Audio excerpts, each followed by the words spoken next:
सोने का नेवला और अश्वमेध यज्ञ। चक्रवर्ती सम्राट युधिष्ठिर ने एक भव्य अश्वमेध यज्ञ का आयोजन किया।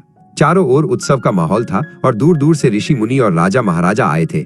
यज्ञ की अग्नि आकाश को छू रही थी और दान पुण्य की कोई कमी नहीं थी। युधिष्ठिर को विश्वास था कि उनके यज्ञ से बड़ा कोई पुण्य नहीं है। तभी यज्ञशाला में एक विचित्र प्राणी आया। वो एक नेवला था जिसका आधा शरीर सोने का था और आधा साधारण। उसकी आंखें बुद्धिमत्ता से चमक रही थीं। उसने यज्ञशाला की भूमि पर लोटपोट होना शुरू कर दिया, मानो कुछ खोज रहा हो। सब हैरान रह गए। युधिष्ठिर नेवले के पास गए और पूछा, हे अद्भुत प्राणी, तुम यहाँ क्या कर रहे हो और तुम्हारा आधा शरीर सोने का क्यों है? नेवले ने उठकर अपनी चमकदार आंखों से राजा को देखा।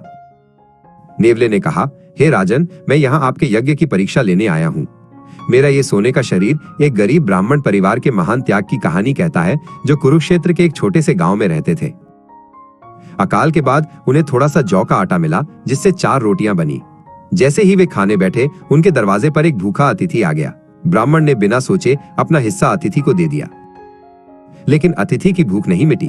तब ब्राह्मण की पत्नी ने अपनी रोटी दे दी, फिर भी अतिथि भूखा था। एक एक करके उनके बेटे और बहू ने भी अपनी रोटियां उस अतिथि को दे दी और खुद भूखे रह गए।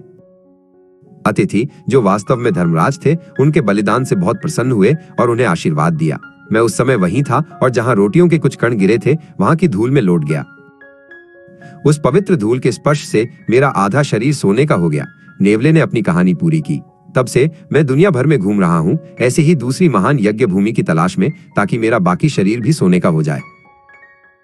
नेवले ने युधिष्ठिर से कहा, हे राजन, मैंने सोचा था कि आपके इस महान यज्ञ की भूमि पर लौटने से मेरा बाकी शरीर भी सोने का हो जाएगा, लेकिन ऐसा नहीं हुआ।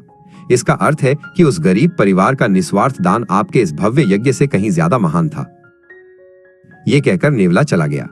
सम्राट युधिष्ठिर को समझ आ गया कि सच्चे दान का मूल्य उसकी मात्रा में नहीं, बल्कि उसके पीछे की भावना और त्याग में होता है। सबसे बड़ा यज्ञ धन दौलत का दिखावा नहीं, बल्कि निस्वार्थ भाव से की गई सेवा है।